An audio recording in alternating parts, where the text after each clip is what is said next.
Craig was new, maybe a month in as VP of Finance. All buzzwords and fake smiles. This was during one of those pointless transparency meetings they hold when the walls are already on fire. We were 10 minutes into his PowerPoint on organizational streamlining when he casually announced that the entire back-end finance team was being dissolved. I stopped chewing. "Wait, what?" came out of Layla's mouth before I could say it myself. "Effective immediately," Craig added, flipping to the next slide like we were just moving some columns around in Excel. "But Mason here's got 2 decades of knowledge," he said, motioning toward me like I was part of the furniture. "He's a total utility guy." Layla looked like someone had punched her in the gut. Tim's jaw literally dropped. Josh just sat there, blinking. My whole team, gone, just like that. No heads up, no warning. Quick note, before listening, share which city or country you're watching from. And me? I kept chewing, swallowed, didn't even put the sandwich down. Just nodded once and leaned back in my chair. I'd seen this game before. I was the guy who patched holes, who stayed late fixing bad uploads and covered weekends when systems crashed. I kept the finance engine from exploding, and this idiot thought I'd just nod and say, "Sure thing, boss." Not a chance. Craig kept talking, words like efficiency, consolidation, core deliverables, the usual garbage. The others were too stunned to move. I caught Layla wiping under her eyes with her sleeve. She didn't deserve that. None of them did. But this wasn't personal for Craig. It was math. What he didn't realize, what none of them saw, was that I was already thinking 3 moves ahead. I knew every login, every patch, every shortcut we'd built to keep this place running. I knew the trap doors and pressure points. Craig thought he was saving money. What he really did? He just handed the whole operation to the one guy who knew how to bury it. And I wasn't going to go down quiet. I sat down at my desk, pulled up the shared drive, and started backing up files. Craig was still in the conference room, spewing efficiency metrics to a crowd of directors who just wanted to keep their bonuses. I tuned it out. I had other work to do. Real work. I opened the vendor log folder first.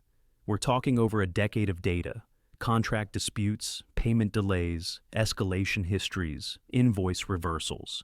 Most of it buried in subfolders with names like Final V3. I copied it all. Then I hit the flagged payments directory. Half those cases had red flags because of compliance issues. Things the audit team would freak over if they ever saw them stacked together. Nobody else even knew those files existed. I grabbed everything. Old audit prep decks, checklists, walkthrough docs, system patch notes, workaround scripts, all mine now. I wasn't just the guy doing balance sheets. I was the reason we hadn't been hit with a lawsuit. The reason the state hadn't flagged our books. HR thought layoffs would save money. Craig thought I'd pick up the slack like always. What they actually did was light a fuse and hand me the matches. I plugged in a spare hard drive I had in my bag, an old 2-terabyte one I used to keep family photos on. I wiped it, renamed it Camp Recipes, and started the transfers. One by one, folder by folder. Everything critical went on there. Nothing confidential, nothing illegal, just mine. Things I built, things I maintained, things nobody else ever asked about until they were on fire. Then I popped it out, walked it over to my cabinet, and shoved it into the back of the 3rd drawer under a pile of expired parking passes and a broken USB fan. The next morning, Craig passed by my cubicle with his usual fake grin. "Morning, Mason," he said. I didn't even look up, just kept typing. Friday morning, I walked in like it was any other day. Slacks, polo, lunch packed in the blue cooler bag I'd used since 2013. My badge beeped green. The front desk girl nodded like she hadn't just seen half the department wiped off the map yesterday. Nobody looked me in the eye, not one person. It was like walking through a crime scene where I was the only suspect left standing. Managers I'd worked with for years suddenly couldn't remember how to make eye contact. They sipped their coffee and pretended to read emails while I passed. I sat down at my desk, powered up, and opened the reconciliation file. First thing I did, save Oz, not on the shared drive. I dropped it into my hidden folder, buried inside another folder named Q1 Prep Docs. That folder had no Q1 anything, just backups and notes I wasn't about to hand over to people who acted like this was business as usual. Then I got to work. I spent the next 6 hours straight writing out every single quirk, every patch, every workaround we'd built to hold this place together. stuff that wasn't in any official documentation, because we'd been the documentation. There was a vendor upload bug that only triggered if the file was opened in Excel before import. There was a recurring GL mismatch on accounts starting with 48, tied to a back-end naming error nobody had fixed since 2016. Stuff like that. Every system had cracks. We just knew where to step. None of it went in the team wiki. I wrote it all in a private doc, saved in 3 places, and labeled it Kitchen Manual. Seemed fitting. I was the last one cooking. Around 2 p.m., Craig strolled by my desk. No clipboard, no urgency. Just his usual smug stroll, like he'd solved something. He leaned on the side of my cubicle, hands in his pockets. "How's the new setup treating you?" I didn't even flinch, just turned slightly in my chair, forced a smile, and said, "Smooth so far." That was the truth. For me, at least. I had everything I needed. They didn't. Craig gave a little nod like a Labrador that just brought back a tennis ball. "Knew you'd adapt fast. That's why we kept you." Then he walked off like that was a compliment. I turned back to my screen. Another save. Another copy. Layla would have laughed at that little dog nod. Tim would have rolled his eyes so hard he'd pull a muscle. Josh probably would have made some sarcastic spreadsheet joke. But they were gone. I was alone now, and the silence in that room felt different. It wasn't guilt.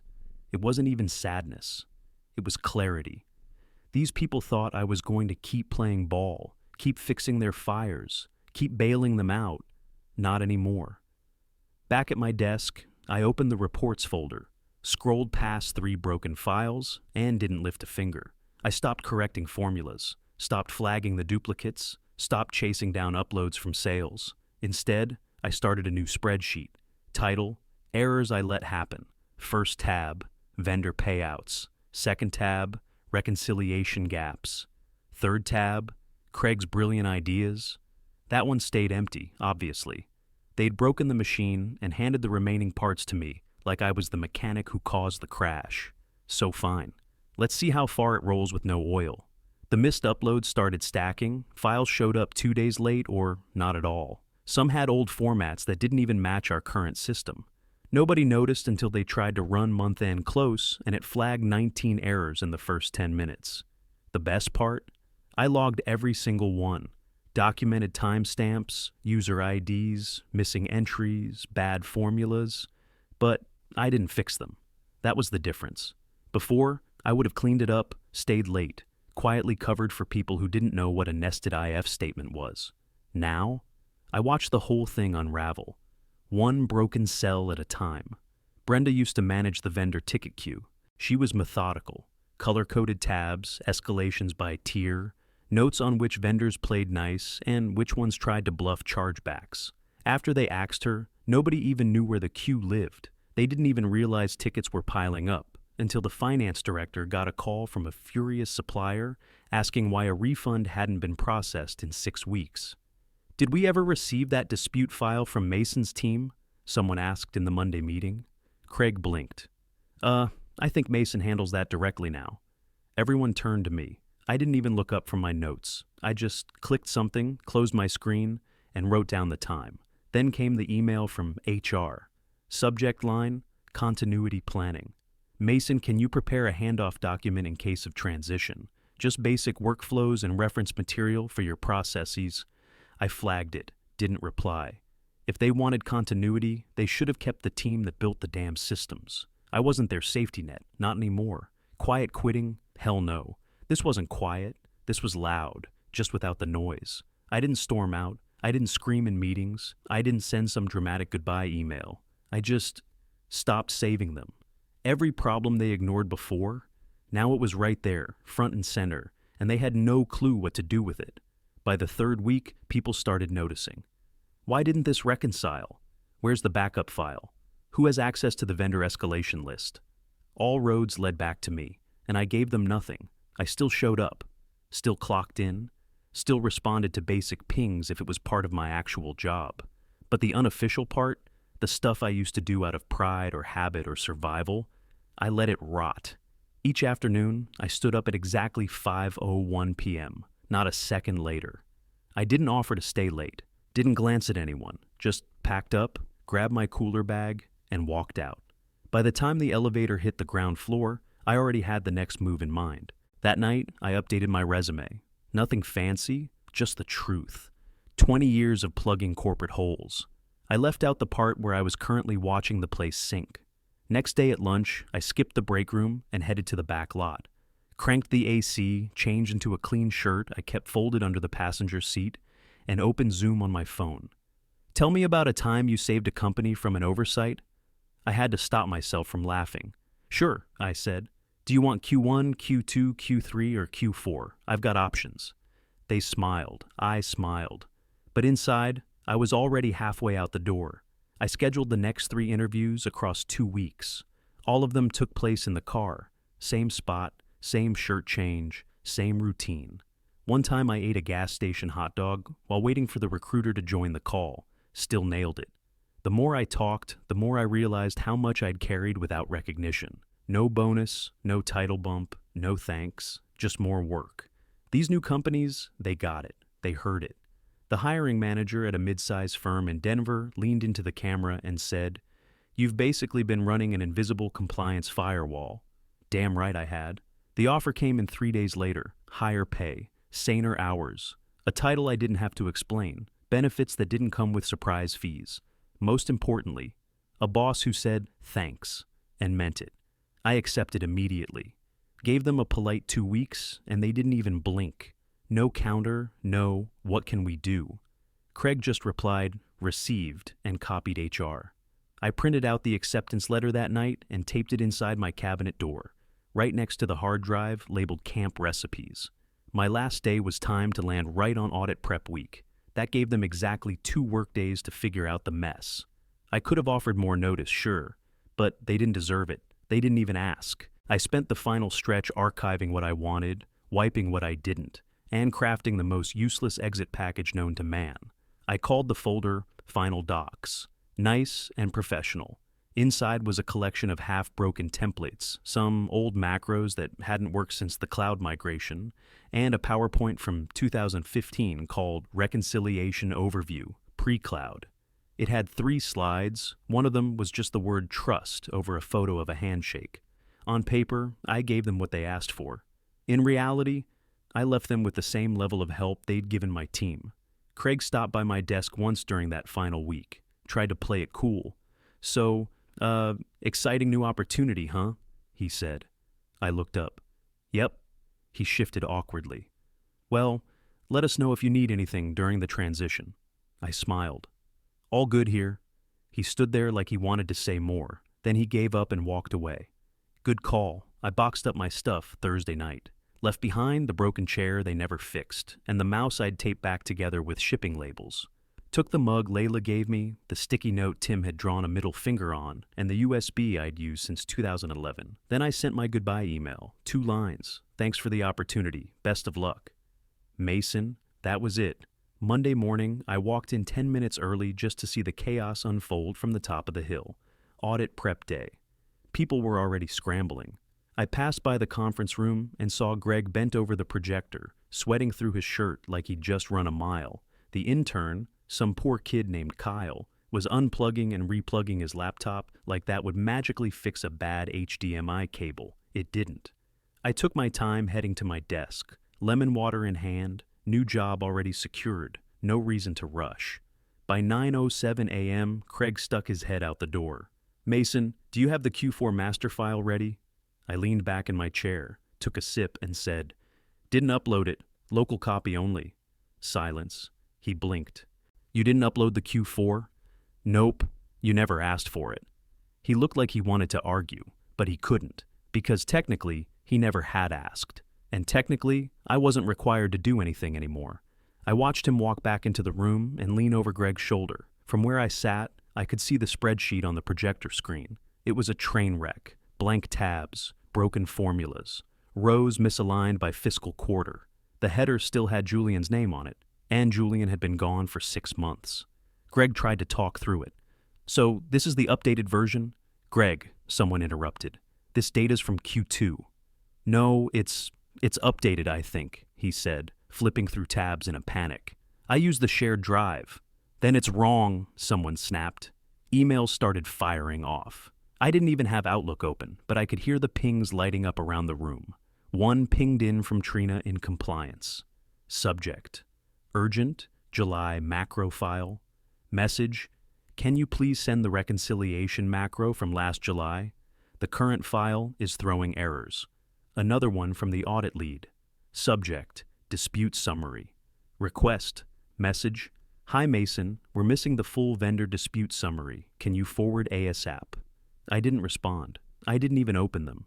Instead, I scrolled to my error log spreadsheet, added a new row labeled audit prep failure, time-stamped it, and wrote, Greg used outdated file, system macros not updated, Q4 master missing, impact full stall. In the conference room, someone shouted, who changed the fiscal calendar template? Why does February have 31 days? Craig stormed out 5 minutes later. Mason, can we talk for a sec? I turned my chair slightly. I'm not on this project anymore. He ran a hand down his face. I know, but we're in the middle of something and, yeah, I saw. You're seriously not going to help. I took another sip, then said, not my problem. His jaw tightened. He opened his mouth, closed it, and stormed off again. That right there, satisfaction. By noon, the place was melting down. Kyle finally gave up and started taking photos of Greg's printed reports with his phone. I caught a glimpse of one page. It had highlight marks in pink. Pink. What are we, in middle school? Trina walked by, muttering, I swear to God, this place is held together with bubblegum and lies. Someone else said, who approved this template? It doesn't even match the audit requirements. Meanwhile, I sat quietly at my desk, clean, calm, lemon water chilled, headphones in, but nothing playing. I just wanted the illusion of being busy. It worked. I watched the whole thing break down like an engine running without oil. Every corner they'd cut, every shortcut they'd relied on me to patch, every system nobody had taken the time to understand. It all failed at once. People kept glancing over at me like I might jump in. I didn't. I had no interest in playing lifeguard for people who set fire to the pool. I came back from lunch slow, no rush. Scrolled through a couple job posts in the parking lot just to remind myself I had options. Inside, the place looked worse than before. Greg's desk was buried under paper. Someone had taped a sign to the coffee machine that said, out of order again. The energy in the office felt like an airport right after all flights are canceled. Everyone was waiting on something, but nobody knew what. I dropped into my chair at 9:12 a.m., my last day. My contract said 9:30. Taylor from HR showed up at 9:28 on the dot, holding a folder and a forced smile. Mason, she said, walking up with a light knock on my cubicle wall. The auditors are really struggling to get aligned. They're asking if you can step in for a bit, just to clarify some of the workflows. I looked up at the clock.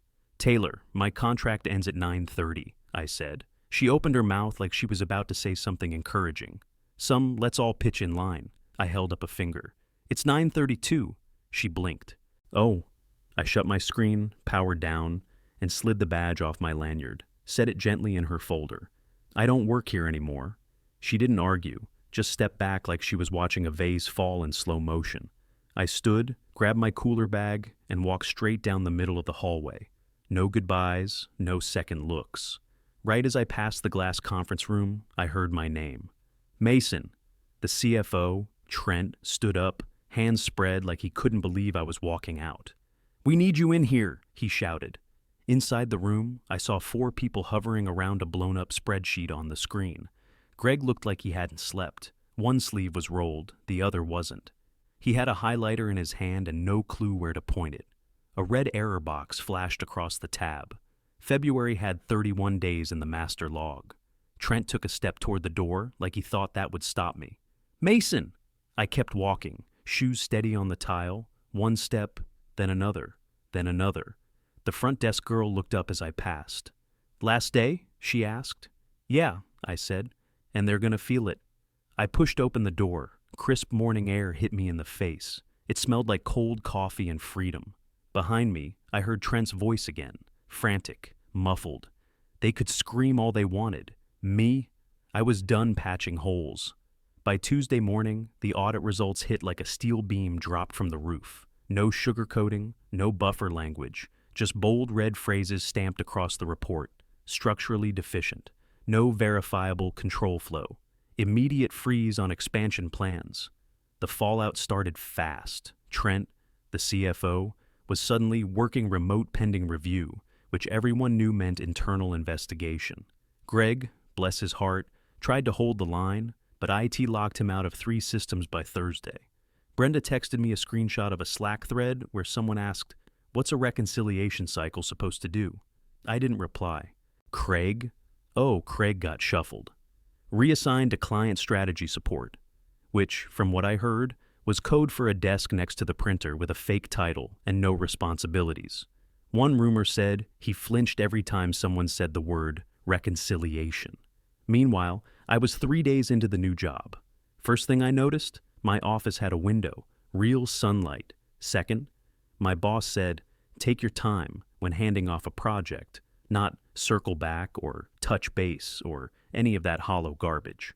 They gave me a mug with the company logo, a branded jacket that actually fit, and a welcome card. Not an email, an actual card, signed by everyone. One note said, "Finally, someone who knows what he's doing." That one hit. I'd brought it with me. The USB labeled camp recipes sat in my new desk drawer, right next to the sticky note from Tim. Friday afternoon, I was sitting at my new desk, eating a turkey sandwich.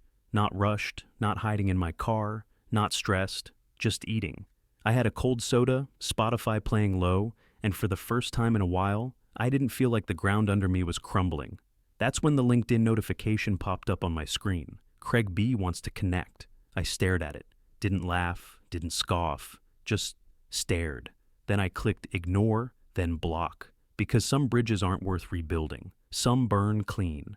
And sometimes the most honest form of closure isn't a conversation, it's silence.